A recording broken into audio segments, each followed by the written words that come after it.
So, ayan, isabay na nating i-flex ang ating tanim na sibuyas. Ayan na nga siya, guys. So, marami na tayong napakinabang dito. Ayan siya, guys, yung flower niya. Oh. So, meron din siya mga seeds. Tapos, yung ating maliit pang beetroot. So, ayan. Ayan. Ito mga nakapaligid na maliliit. Yung coriander yan, guys. Like ito. Look, the flowers of coriander. There you go. Ito, onion din siya yan. Ito yung bagong tanim natin ng isang araw. Yan. Unti-unti na siyang nakikipaglaban sa buhay. Ayan, pwede na. Parang paano yung ating, hindi pa bilog patangkad yung ating repolyo, guys. Ayan, kasama ng ating mga garlic dyan. May mga garlic tayo dyan sa side. Gumamit ng time. So, time after time, guys. Ang lusog ng ating time. Mapa winter, summer, or fall. Ayan.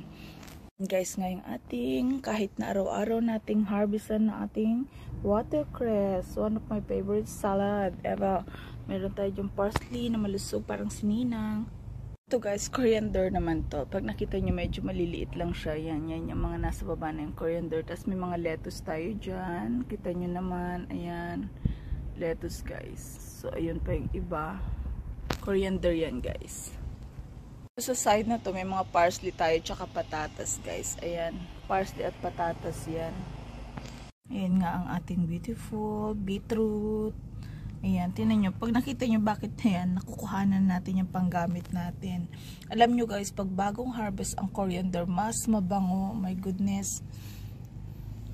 Ayan, kita nyo naman guys. Ang dami bulaklak na ating nectarine. So, alam nyo na maraming bunga yan. Ayan, marami din bunga tong ating mulberry on the side dito. Dahil nga medyo malamig pa. So, medyo yung iba natuyo yung bulaklak niya. Pero meron tayong mga pailang pabunga dito sa baba. Dito to sa side ng bahay. So, ayan, meron tayong lemongrass dyan. Tapos, dun sa loob, ayan, may mga kamatis tayo dyan, guys. Kamatis, ayan, may mga flower na siya. Kamatis.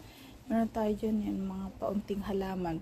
Ano yan? Curry leaves, guys. Tapos, may mint tayo doon. So, ayun. So, may mga paano pa tayo dito. Ito yung prutas na piniflex ko sa inyo ng isang araw. Loquat ang pangalan niya. Masarap siya, guys.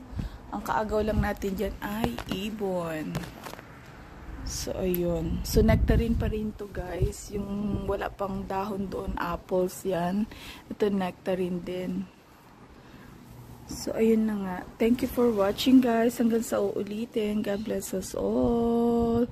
Take care everyone. See ya.